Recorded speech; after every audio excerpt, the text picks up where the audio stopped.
सबसे पहले तस्वीर देखिए, आप समझ ही गए होंगे। ये पुरानी तस्वीर मुंबई में अरब सागर के किनारे बने गेटवे ऑफ इंडिया और ठीक उसके सामने 560 कमरों और 44 लग्जरी स्वीट वाले 5 सितारा होटल ताज की है। आज इन्हें देखकर सबसे पहले 26/11 का मुंबई हमला याद आता है। लेकिन क्या आप जानते हैं, साल 1946 में अगर सरदार पटेल ने रोका न होता है तो इन दोनों इमारतों को युद्धपोतों की 3 इंच की तोपों ने उड़ा दिया होता। चौंकिए मत, मैं आज इन्हीं इमारतों के सामने खड़ी हूँ। मकसद है आपको आजादी की एक खूनी जंग का किस्सा सुनाना। ये वो जंग थी जिसके बाद तब के ब्रिटिश पीएम क्लीमेंट एटली ने फौरन भारत छोड़ने का फैसला ले लिया और हम तय तारीख 20 जून 1948 से 10 महीने पहले 15 अगस्त 1947 को ही आजाद हो गए। बात 18 फरवरी 1946 की है। बम्बई अब मुंबई के इसी बंदरगाह पर ब्रिटिश भारतीय नौसेना यानी रॉयल इंडियन नेवी के भारतीय नौसैनिकों ने घटिया खाने के बहाने अंग्रेजों के खिलाफ बगावत कर दी। कई महीनों से इन नौसैनिकों को घटिया खाना दिया जा रहा था। उन्हें नाश्ते में दाल और डबल रोटी दी जा रही थी, तो दोपहर में उसी दाल के साथ चावल परोसे जा रहे थे। आखिरकार बंदरगाह के करीब संचार प्रशिक्षण केंद्र HMIS तलवार के नौसैनिकों का सब्र जवाब दे गया और उन्होंने नारे लगा दिए, खाना नहीं तो काम नहीं। उन्होंने अंग्रेज अफसरों का हुक्म मानने से इनकार कर दिया। बगावत पर उतारू नौसैनिकों ने HMIS तलवार के कमांडर आर्थर फेडरिक किंग की कार के टायर पंचर कर उस पर गांधी का क्विट इंडिया और नेताजी का जय हिंद लिख दिया। सुनने में यह वजह बहुत छोटी लग रही है, लेकिन बगावत की चिंगारी तो पहले से भड़क रही थी। घटिया खाने ने इसे लपटों में बदल दिया। दरअसल भारतीय नौसैनिक तो दिल्ली के लाल किले में 5 नवंबर 1945 से आजाद हिंद फौज के 3 बड़े अफसरों पर चल रहे मुकदमों से सुलग रहे थे। इन अफसरों में major general Shahnawaz Khan, colonel Prem Sahgal और कर्नल गुरबख्श ढिल्लन शामिल थे। उन पर ब्रिटिश रानी के खिलाफ युद्ध छेड़ने का आरोप मढ़कर मुकदमे चलाए जा रहे थे। इन्हें रेड फोर्ट ट्रायल्स कहा गया। एक ही दिन में यानी 19 फरवरी तक बम्बई में नौसेना की सभी 11 यूनिट के 20,000 नौसैनिक इस विद्रोह में शामिल हो गए। 22 फरवरी तक बगावत कुचलने पहुंचे अंग्रेज सैनिक और बागी भारतीय सैनिक एक दूसरे को धमकाते रहे।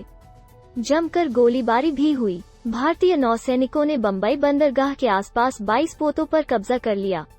अंग्रेजों ने नौसैनिकों को डराने के लिए बंदरगाह के ऊपर बहुत कम ऊंचाई पर युद्धक विमानों को उड़ाना शुरू कर दिया।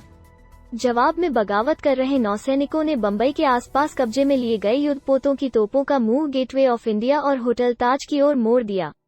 उन्होंने अंग्रेजों को चेताया, अगर हमें नुकसान पहुंचाया तो दोनों इमारतों को उड़ा देंगे। HMIS तलवार तब ब्रिटिश नौसेना का अड्डा था। उन दिनों वहां कम्युनिकेशन ट्रेनिंग होती थी। आजकल इसे नेवल ट्रांसपोर्ट डिपो कहते हैं, जहां पुराने जहाजों की रिपेयरिंग होती है। यह साउथ मुंबई के कुपरेज एरिया में है। नेवी के इतिहास पर कई किताबें लिखने वाले कमांडर श्रीकांत B K स्नूर, रिटायर्ड, बताते हैं कि HIMS तलवार में एक रेडियो स्टेशन भी था। विद्रोहियों ने इस रेडियो स्टेशन के जरिए ऐलान कर दिया कि वो हड़ताल पर जा रहे हैं। इस तरह से देश के सभी नेवल कैंप में यह संदेश फौरन फैल गया और देखते ही देखते 20 फरवरी तक 20,000 लोग, 78 युद्धपोत, 23 नौसैनिक स्टेशन इस विद्रोह से जुड़ गए। 19 फरवरी को कराची बंदरगाह पर नौसैनिकों के तमाम दफ्तरों में बगावत शुरू हो गई। कराची बंदरगाह के करीब HMIS हिंदुस्तान के नाविकों ने अंग्रेज अफसरों से कनेक्शन तोड़ लिया। 22 फरवरी 1946 को कलकत्ता, अब कोलकाता, में युद्धपोत HMIS हुगली के नाविकों ने अफसरों का हुक्म मानने से इनकार कर दिया। साउथ बम्बई की सड़कों पर अंग्रेजों भारत छोड़ो के नारे लगने लगे। आजाद मैदान में भारतीय नौसैनिकों ने मीटिंग्स कर अंग्रेजों के खिलाफ अभियान को तेज कर दिया। उन दिनों लग रहा था कि हर रास्ता साउथ बम्बई की सड़कों तक जा रहा है। देखते ही देखते बम्बई के इस इलाके की सड़कों पर 2 लाख से ज्यादा लोग थे। अंग्रेजों ने इस बगावत को कुचलने के लिए पूरी ताकत झोंक दी। अंग्रेजी फौज और पुलिस ने विद्रोह कुचलने के लिए कोलाबा और साउथ बम्बई की सड़कों पर 19 फरवरी से 24 फरवरी के बीच 400 लोगों को गोलियां मारकर मौत के घाट उतार दिया। 1500 से ज्यादा लोग जख्मी हो गए। तब और अब शहर के गिरगांव की वो सड़क जिस पर बागी नौसैनिकों का साथ दे रहे कम से कम 100 मुंबईकर अंग्रेजों की गोली का शिकार बने। आज वहां राशन से लेकर चश्मों की दुकानें हैं, कई चायखाने और एक चर्च भी है। सड़क के दोनों ओर 100 साल से पुरानी बिल्डिंग है। ज्यादातर में ऊपर मकान है और नीचे दुकान। मकानों और दुकानों पर लगे बोर्ड इनकी उम्र की गवाही दे रहे हैं। मैरीटाइम हिस्ट्री सोसाइटी के रिटायर्ड निदेशक और टाइमलेस वेट किताब के लेखक कमांडर डॉक्टर जॉनसन ओडाकल बताते हैं कि इस विद्रोह को बंबई के मिल मजदूरों का पूरा साथ मिला। यही वजह थी कि मारे गए 400 लोगों में ज्यादातर बंबई वाले थे। नौसैनिकों ने 2 फरवरी को ही चिपका दिए थे भारत छोड़ो के पोस्टर। इस बगावत की शुरुआत तो 18 फरवरी 1946 को हुई थी, लेकिन इसकी चिंगारी 2 फरवरी 1946 से भड़कने लगी थी। विद्रोह की अगुवाई करने वालों में शामिल रहे बीसी दत्त ने कैम्ब्रिज यूनिवर्सिटी को दिए एक इंटरव्यू में कहा था, हम नेताजी सुभाष चंद्र बोस के साथ काम करने वाले सैनिकों की रिहाई चाहते थे, क्योंकि उनका मकसद क्रांतिकारी कार्रवाई था। वे हमारी ही तरह देशभक्त थे। दत्त ने बताया, हमने 2 फरवरी 1946 की सुबह HMIS तलवार तक जाने वाली लकड़ी की सीढ़ियों पर भारत छोड़ो और जय हिंद जैसे नारे वाले पोस्टर चिपका दिए। इसी दौरान हमें गोंद के साथ पकड़ लिया गया और 8 फरवरी 1946 को कोर्ट मार्शल हो गया। ट्रायल के दौरान कमांडिंग ऑफिसर फ्रेडरिक किंग ने हमारे साथी नौसैनिकों के लिए ब्लैक बास्टर्ड, सन ऑफ बिच और कुली जैसे नस्लीय अपशब्द बोले। इसके बाद मैंने एमिस खान और मदन सिंह के साथ भारतीय नौसैनिकों को भूख हड़ताल के लिए राजी कर लिया।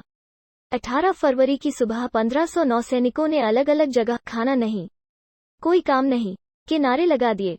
इसी दौरान बंबई वायुसेना के पायलट और हवाई अड्डे के कर्मचारी भी नस्लीय भेदभाव के खिलाफ हड़ताल पर चले गए। पायलटों ने भी इस विद्रोह को समर्थन दिया। छुप छुपकर नेहरू और गांधी के भाषण सुनने जाते थे। नौसैनिक बगावत का हिस्सा रहे नौसैनिक बीबी मुतप्पा ने BBC को दिए एक इंटरव्यू में बताया था, हम में से कई नौसैनिक छुपकर बंबई के अलग अलग इलाकों में जवाहरलाल नेहरू और बाकी नेताओं के भाषण सुनने जाया करते थे। मुझ पर महात्मा गांधी का खासा असर था। इस विद्रोह के दौरान 18 से 20 फरवरी के बीच गेटवे ऑफ इंडिया और ताजमहल होटल के करीब रॉयल नेवी के कोस्टल ब्रांच में तैनात नाविकों ने अंग्रेज अफसरों को उनके कमरों और शौचालय में बंद कर दिया था। कई जहाजों पर भी यही हुआ था। अंग्रेजों को डर था कि नौसैनिक ताजमहल होटल पर हमला न कर बैठें। बावर्ची, सफाई कर्मचारी, खाना परोसने वाले और यहां तक कि सैनिक बैंड के सदस्यों ने भी हथियार लूट लिए थे। 22 फरवरी तक बंबई की कोस्टल ब्रांच को मराठा लाइट इन्फेंट्री के सैनिकों ने घेर लिया था। इस दौरान कई घंटों तक बागी नाविकों और उनके बीच फायरिंग चलती रही। पटेल के कहने पर 1 हफ्ते में बागियों ने किया सरेंडर। बागी BC दत्त और एमिस खान के साथ ही मदन सिंह के मुताबिक हमने कांग्रेस नेताओं खासतौर पर सरदार पटेल के अनुरोध के बाद आत्मसमर्पण करने का फैसला लिया था। हमें आश्वासन दिया गया था कि कोई उत्पीड़न नहीं होगा। हम पहले ही साफ कर चुके थे कि बागी नौसैनिक ब्रिटिश अफसरों के सामने नहीं बल्कि अपने राष्ट्रीय नेताओं के सामने ही आत्मसमर्पण करेंगे। इसके बाद ही 23-24 फरवरी को बागियों ने समर्पण कर दिया। सालों तक इस बगावत को इतिहास में दर्ज नहीं किया गया। कमांडर श्रीकांत B केसनूर, रिटायर्ड, बताते हैं कि इंडियन नेवी के इतिहास में पहले इस घटना को विद्रोह, रॉयल इंडियन नेवी म्यूटिनी और बॉम्बे म्यूटिनी भी कहा जाता था, लेकिन अब हम इसे अपराइजिंग यानी आंदोलन कहते हैं। बहुत साल तक इस आंदोलन को डॉक्यूमेंट ही नहीं किया गया था। यही वजह है कि देशवासी इस आंदोलन से वाकिफ नहीं है, लेकिन इंडियन नेवी ने बाकायदा कुछ सालों से इसे अलग अलग तरह से डॉक्यूमेंट किया है।